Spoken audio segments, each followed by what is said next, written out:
Awesome. All righty. Hi, Mike. Welcome back. Hi, nice to be back. Congratulations on your win in the best concept category for the film models. We are Thank you. especially happy to welcome you back. Your previous film, Freedom, won Best Short Film at our festival. And it's always exciting to see returning filmmakers continue pushing creative boundaries. Good. Yes. Well, thank you that from the first time when you gave me awards, and thank you again. Now, every time I enter something and don't win an award, I feel very aggrieved and think, "Well, what was wrong with that film? That was just as good." But that's awards for you. Everyone has That's the favorites. word for you. Yes, your Yeah. new project explores the everyday lives of models through a very unusual visual concept. We would love to know more about your creative process. And I'm going to start with, first of all, as someone with a very heavy modeling background, this resonated so well. I was like, we don't keep the clothes, we just don't. Yeah. I thought you would get it. Yeah. If you've ever been a model, I think you would relate to some of the things that come up in this film. To all of the things. It was crazy. And I wonder what inspired you to create models and tell a documentary style with such unconventional appearances. Yeah, it was very organic. I think often my I don't really have a method as such. The story finds me. So I was playing on Mid-Journey, looking at images, and I'd seen other people have a go at these kind of weird human animal combinations, and I thought, oh, maybe I'll try and do that today. Something to do. Didn't know where I was going with it. And then I had a collection of about a dozen faces that I thought, oh, they're all kind of consistent. There's something there, but I didn't really know what to do with it for a while. So I let it sit and came back to it, and I thought, oh, maybe they've got something to say. So I threw the images at VO3 to make them talk, and some of them had real characters to them. So I thought, okay, let's develop this. So in that little 8-second chunks of dialogue, they all had something to say. And once I saw you were getting proper human emotions out of, even though they were quite abstract images of the technology thinks it's a human talking, so it Mhm. gives them all those little imperfections that humans have when they talk. So I thought, oh, this is somewhere to go with this. So it kind of grew itself, really. Yes, I heard some accents for sure. And to be honest, when I saw when the movie f finished and I saw models and I saw some names there, I Uh-huh. started actually wondering maybe you have access to this huge modeling community and maybe you gathered a bunch of models and they spoke from their heart and then you matched that to the animal AI created creature. Uh-huh. Yeah, It it was was it that. was a funny thing. It was a bit of an afterthought. I'd made a bunch of stuff, I cut it together, and it felt like it needed an end. And normally, if it was shot live action, you would have a short list of credits of who worked on it. So I thought, okay, I'll put that in. So I think once you go down that documentary route, there's a certain way of telling a story. I think you have to be true to the genre. So for documentaries, they nearly always would put a list of credits. So I thought, okay, I'll give them some credits. Mhm. Was there any symbolism behind, using these hybrid animal-like features? No, unless you want there to be, and then there is. As a If you want, model, I saw symbolism. okay, yeah, yeah, maybe. Oh, I will share that with you. let me Yes. let me. There's another aspect to the way it went. The way it went. Mhm.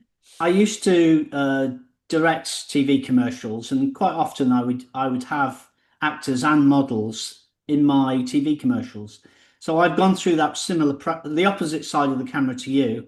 I've worked with models and seen it from their point of view on the set, and often they are there because how they look. It's not how they think. It's not how they feel. And I've found on their behalf it slightly demeaning because there's lots of really clever people, talented people, getting a job just because they look a certain way and fit a size zero dress size. But I can see why you quit when you're like 25 because it sucks your soul, I think. And I Totally. think that came out in this film, kind of.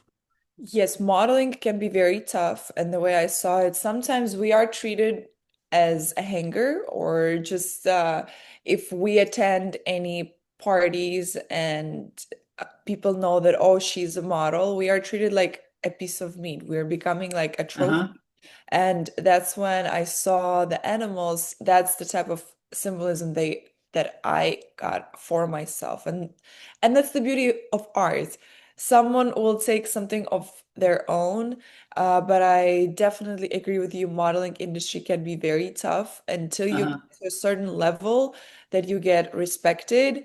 Unfortunately, there's so many unfortunate situations and treatments that can happen. Yeah, I think so. I mean, again, when once I knew with the route I was going with this film, I did a bit more research. I went online, I looked at films and models speaking Mhm. about aspects of the business, and I probably was more interested in the underbelly of the just not just the surface, how glamorous it is, but trying to get deeper into how models really felt. And I thought, well, this is what a documentarian would do. They would ask them these kind of questions. So I went down that route. Some of the voices, the characters were better than others, so I focused more on those characters because they seemed to have more interesting things to say and were totally convincing as characters. So I gave them more airtime in the end.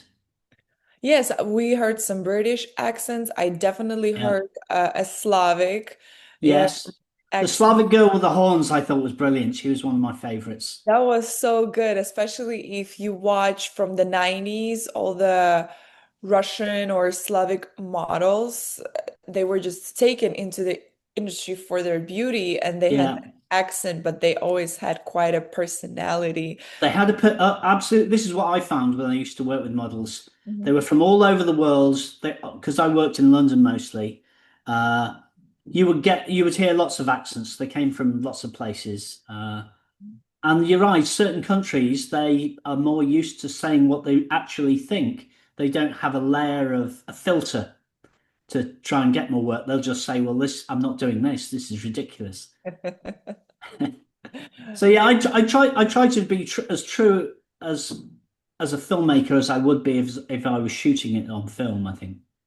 Totally, and you did a brilliant job. I wonder Thank you. what AI tools or maybe workflow did you use to create the characters and maintain visual consistency throughout the film? It was quite easy. I don't really know what a workflow is. I just kind of make it up as I go along. But in this instance, it started with a bunch of mid-journey images. I Mhm. filtered that down. I had a lot more characters. I filtered it down to about a dozen. And then I took that into VO3, did little 8-second clips where they said something, and then I felt it needed other shots to supplement it. So I went to Nana Banana Pro, it gave me the wider shots of those characters where they were you could see the crew filming them and shooting them. And that made it more believable. And I took that into Kling because Kling is better at doing a better visual thing if there's no dialogue. Actually, it can do dialogue now very well with Kling 3, but Mhm. at the time I think this was 2.6. And then I edit it on the computer. And like I say, you follow the style of a documentary film, really. I see that. And what was the biggest creative or maybe a technical challenge while making models I for you? think I struggled with the sound quality most, and that's kind of still in there. Mhm. Some voices are a little bit tinny. I could have gone back and corrected it. I didn't in the end. I thought, well, I quite like their voices. I don't want to remake all the voices. But also thought, well, documentary, if you shoot a real documentary, the sound quality is often the weakest element of it. It bounces around a bit. So I left it in the end. Actually, lip sync has been one of the toughest things for. Yeah. Certain things I found I had to do several re-rolls of the same idea. Certain words they don't say right, so I had to change the dialogue that I gave them so you could understand what they were saying. So Mhm. it's often I went with the flow of where the technology wanted me to go, I think. Love that. And going back to your previous work, your previous winning film, Freedom, had a very different tone, very different aesthetic. All my films are totally different. Do these films connect within your creative vision in what way? I think they must all be a reflection of me somehow, but Hmm. it's rarely conscious. So I think who I am comes out in my films, but it's different aspects in different styles. But if you make enough of it, you think, oh yeah, there's that same person behind it. But individually, you think totally different people. Amazing. And last but not least, what advice would you give to filmmakers who want to start experimenting with AI cinema? I would say don't think of it as AI. Think about you, you just want to make a film. Think of the story you want to tell, and then you happen to use AI to make that film. Don't do it just because it's AI. It's incredibly liberating. If you want to make films, you can do it now from your bedroom. You don't need a crew. I think that's the greatest thing about it.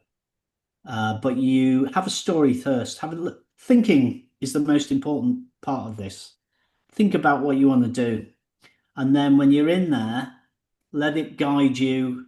AI is very good at guiding you where it wants to go and doesn't want to go. Listen to AI, it knows best. Thank you. Appreciate it, Mike. And My pleasure. thank you for sharing your creativity with our festival once again. And we're excited to see where your imagination takes you next. Yes, me too. Thank you so much and have a wonderful day. All right. Bye, Nina. Bye.